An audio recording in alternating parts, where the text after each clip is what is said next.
I don't believe that AI, chatbots, and software, I don't believe that there are coworkers, I don't believe that there are companions, I don't believe that there are our lovers and our friends.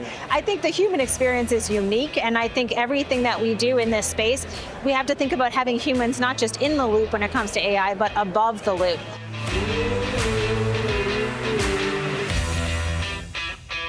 Michael McConnell, Senior Editor at SME. I'm here at FabTech Canada with Amber Mack, the keynote speaker today. How are you, Amber? I'm doing great. So could you explain to our viewers a little bit what's your background? My background is working as a reporter. So for many, many years, I have been covering technology here in Canada, in fact, for almost 2 decades. So I basically report on emerging technologies. Currently, I host a radio show and podcast called The Amber Mack Show on SiriusXM, where we talk about AI and emerging tech and what's happening in this space.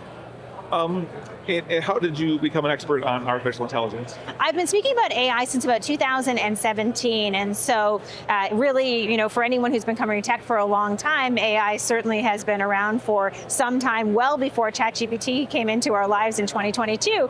And so I've been reporting on tech, speaking about tech and AI for many, many years, and currently today, every single week, almost every single day, I'm talking about AI to different groups, including training people on how to use AI well. And in your presentation that we just watched, you said Canada was a little bit behind on figuring out how AI will impact the country and its economy.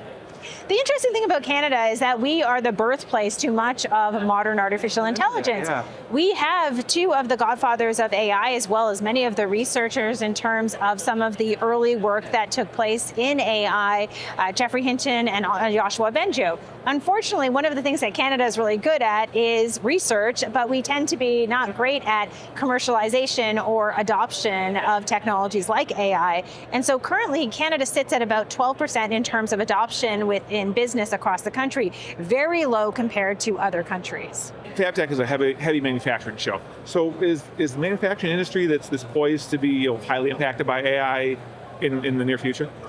The manufacturing industry is absolutely going to be impacted by AI, but I would say it already has been impacted by AI. Just walking around the showroom floor here, you can see so many autonomous machines. Physical AI is a phrase, we probably don't talk enough about this idea that AI has made its way into physical machines and equipment. And so really at the end of the day, when it comes to how different industries are going to be impacted by AI, manufacturing is right up there in terms of those impacts, not just physical AI, but we're also seeing AI within the office as well. The roles such as office administration, sales, HR, all of those departments are being impacted by AI. But I would really encourage people to think about it as an opportunity, because there's so much that we can do with the right AI tools and technologies. So don't be scared. I think it's really important not to be scared. Certainly there are lots of scary stories out there. We hear Elon Musk say that the robots of the future will enslave us as pets.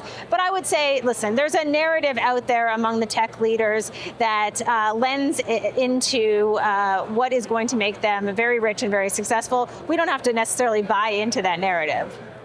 You also said that companies should have an AI policy now. It's not time to wait for a couple more years. It needs to happen today. An AI policy doesn't have to be something that is overly daunting. And in fact, you could actually use AI to help you develop that policy. It could be as simple as a 1-page policy that puts in a framework for how your organization is going to be adopting AI, or recommendations in terms of AI usage. One of the reasons you want to do this is that we know from all of the data, Gallup polls, for example, is saying that there's a huge percentage of people who are currently using AI at work, but they're not using tools from the businesses where they work. They're using their own personal tools.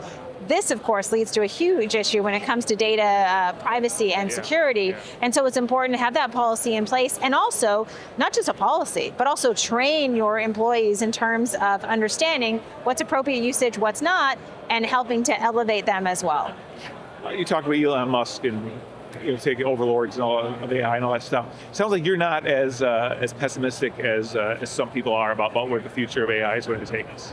Well, Well, I think at the end of the day, we have to really look deeply at who is sharing these stories about AI and the future of where we are heading. I don't believe that AI chatbots and software, I don't believe that there are coworkers, I don't believe that there are companions, I don't believe that there are our lovers and our friends. I think the human experience is unique, and I think everything that we do in this space, we have to think about having humans not just in the loop when it comes to AI, but above the loop.